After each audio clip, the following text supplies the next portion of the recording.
उत्तर मुंबईतून भाजपनं पियुष गोयल यांना उमेदवारी दिली आहे। या मतदारसंघातील लोकांची अधिक चांगल्या पद्धतीने सेवा करता यावी याकरता पियुष गोयल यांनी एक घर भाड्यानेही घेतलंय। गुढीपाडव्याच्या शुभ मुहूर्तावर या घरात त्यांनी पूजा अर्चना केली आणि त्यात प्रवेश केला, म्हणजे त्या घरात प्रवेश केला। उत्तर मुंबईमध्ये बोरिवली स्काय सिटीमध्ये हे घर त्यांनी भाड्याने घेतलंय। या घरात त्यांनी गुढीही उभारली। यावेळी गोपाळ शेट्टींसह स्थानिक कार्यकर्ते तिथे उपस्थित होते।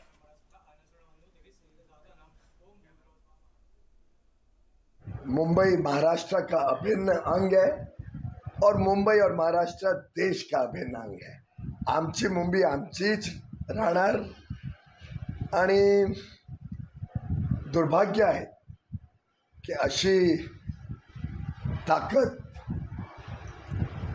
विपक्षला समजून आणणार नाही। आमचे प्रतिनिधी राहुल झोरी यांच्याशी बोलूया।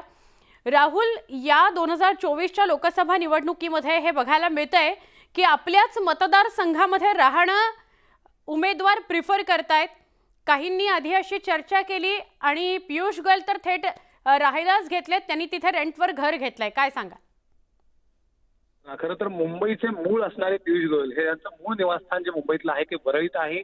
मात्र तरी देखील स्वतः ज्या मतदारसंघात ते निवडणूक लढवत आहेत त्याच ठिकाणी तिथल्या स्थानिक मतदारांशी जुळण्यासाठी किंवा एकंदरीत सर्व तिथल्या स्थानिक नागरिकांशी जवळीकता साधण्यासाठी पियुष गोयल यांनी आज पाडव्याच्या मुहूर्तावर आपला पत्ता जो आहे तो बदललेला आहे आणि त्यामुळे बोरिवलीतच इथून पुढे ते आता जेव्हा कधी असेल ते मुक्कामी असतील, कारण नागरिकांच्या समस्यांपासूनच जास्तीत जास्त जनसंपर्क, जास्तीत जास्त मतदारसंघातील लोकांना ऐकण्या बोलण्यासाठी जवळ राहणं आणि खास करून त्याच भागात राहणं हे कधी योग्य ठरणार असल्या कारणानं पियुष गोयल यांनी वरळीतला आपला पत्ता बदलून भलेही त्यांनी विकत घर जरी नसलं घेतलं तरी जास्तीत जास्त मतदारसंघात कसं राहता येईल यावर भर देताना मात्र केंद्रीय मंत्री पियुष गोयल दिसत आहेत। नक्की नक्की, धन्यवाद ही माहिती दिलीस राहुल त्याबद्दल।